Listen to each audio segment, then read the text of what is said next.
Baik, bismillahirrahmanirrahim. Assalamualaikum warahmatullahi wabarakatuh.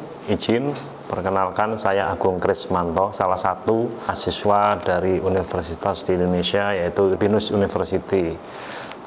Saya saat ini aktif sebagai mahasiswa di jurusan Bisnis Manajemen. Kemudian nomor induk mahasiswa saya adalah 27024917771. Pada kesempatan kali ini saya akan coba memaparkan terkait kontribusi nyata bagi negeri, di mana ini adalah suatu proyek yang kami kerjakan dengan mengurangi beban lingkungan melalui pengelolaan sampah terkait SDG nomor 12, konsumsi dan produksi yang bertanggung jawab. Untuk lingkup sendiri ya tidak terlalu besar ya, cukup di lingkungan keluarga, kemudian sekolahan dan masyarakat di sekitar kita ya, RT, RW dan lingkup komplek. Problem limbah rumah tangga dan sekolah ya.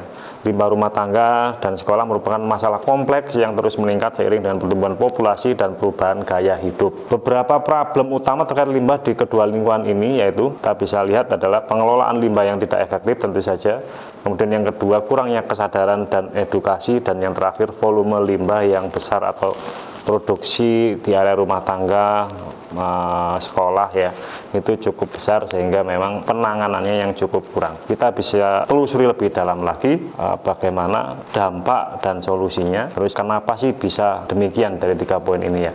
Kita bisa lihat di sini dampak yang ditimbulkan pun cukup menimbulkan dampak yang tidak baik tentu saja ya, di pencemaran air yang seharusnya kita membutuhkan air, ini jadi air tidak bagus. Kemudian di pencemaran tanah pun juga terjadi sehingga kita bisa merusak tanaman atau mungkin daerah menjadi tandus dan sebagainya. Terus kemudian pencemaran udara ya, yang kita tahu manusia dan makhluk hidup juga butuh udara ya untuk proses dalam menjalankan kehidupan.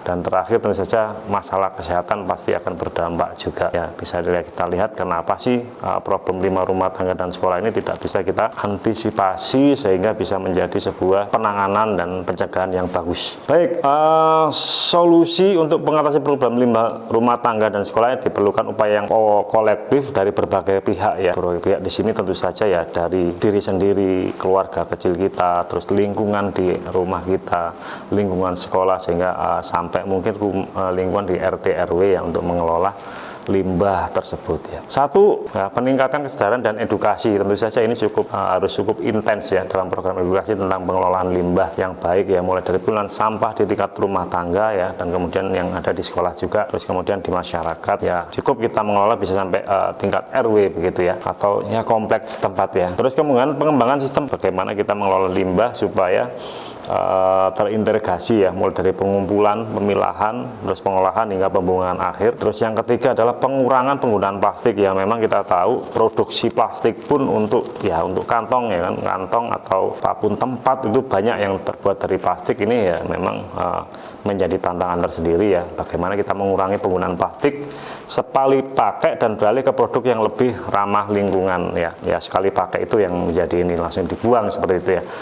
Terus kemudian adalah pemanfaat kembali limbah ya, mendorong praktek daur ulang dan pemanfaatan kembali limbah menjadi produk yang bernilai ekonomi ya.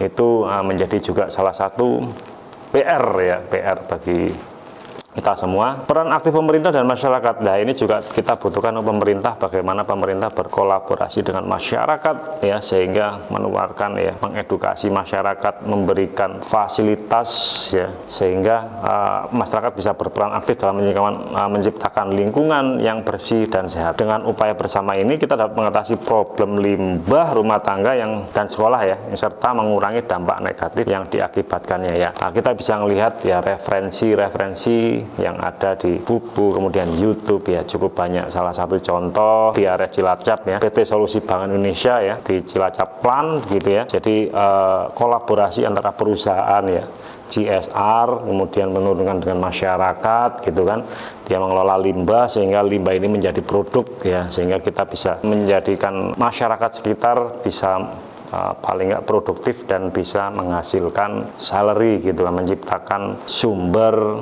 rezeki masing-masing gitu. Kemudian juga ada di sampah jadi Rp5 ya, seperti itu ya, kita bisa melihat bagaimana mengelola limbah sehingga bisa dikonversikan menjadi uang. Merefleksikan dari apa yang sudah kami pelajari dan mungkin kami bisa mengimplementasikan sedikit gitu kan, dan sekaligus berdiskusi dalam hal ini.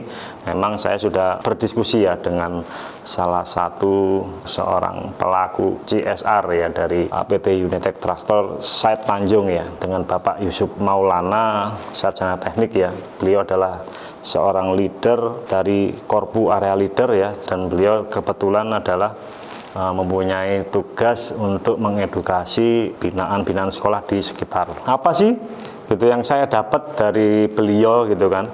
Satu adalah kesadaran adalah kunci ya. Ini adalah yang saya rangkum dari apa yang beliau sampaikan, diskusi yang beliau sampaikan gitu kan, dan saya combine dengan apa yang sudah saya dapat dan saya implementasikan di sini ya. Salah satunya kesadaran adalah kunci ya. Meningkatkan kesadaran masyarakat tentang pentingnya pengelolaan limbah adalah langkah awal yang krusial. Tanpa kesadaran sulit untuk mengubah perilaku masyarakat yang signifikan tentu saja. Edukasi yang berkelanjutan ya, yang disampaikan Bapak Yusuf, dan kemudian edukasi ini juga diterapkan dengan ya metode atau program-program CSR dari perusahaan ya, sesuai yang saya contohkan juga tadi, solusi bangun ya di area Cilacap. Terus kemudian kolaborasi dan kekuatan, tentu saja kolaborasi dan kekuatan ini adalah menjadi salah satu atau ya ini ya satu kesatuan gitu. Ketika kolaborasi terjadi, insya Allah kekuatan pun akan bertambah ya, baik di area masyarakat bahkan pemerintah gitu kan, masyarakat, perusahaan, bahkan pemerintah bisa konsisten dalam pengelolaan limbah ini. Kemudian perubahan dimulai dari diri sendiri juga sangat penting ya teman-teman sekalian ya. Mengurangi masalah limbah ini dari perubahan kecil ya, yang kecil saja, kita bagaimana kita membuang sampah, kita memilahnya gitu kan, mana sampah anorganik, inorganik, sampah organik ya kan. Nah, kita bisa memilah dan ya itu akan menjadi ini sendiri, dan bagaimana kita menggunakan produk dari plastik yang bisa continue ya, sampai benar-benar tidak perlu lagi sekali pakai gitu ya. Terus yang terakhir adalah kreativitas, inovasi dan teknologi. Tentu saja kita bagaimana menciptakan kreativitas, khususnya juga kepada generasi muda kita, anak-anak kita, dan kemudian kita menciptakan inovasi dari teknologi di sekitar kita ya, sehingga kita bisa mengelola limbah dengan baik dan konsisten tentu saja, dan akan mengurangi dampak dan bahaya dari limbah di area sekitar kita. Demikian yang bisa saya share ya, semoga berkenan dan memberikan manfaat tentu saja buat kita semua, dan semoga juga kita bisa benar-benar bisa mengelola limbah dari diri kita sendiri, dari keluarga kecil kita sendiri. Kita mengedukasi anak-anak kita, generasi muda kita, sehingga negara kita yang kita cintai ini benar-benar bisa mengolah limbah. Syukur-syukur juga bisa menjadi sebuah manfaat yang tentu saja ya terkait kebutuhan ya. Demikian yang saya sampaikan. Terima kasih dan assalamualaikum warahmatullahi wabarakatuh.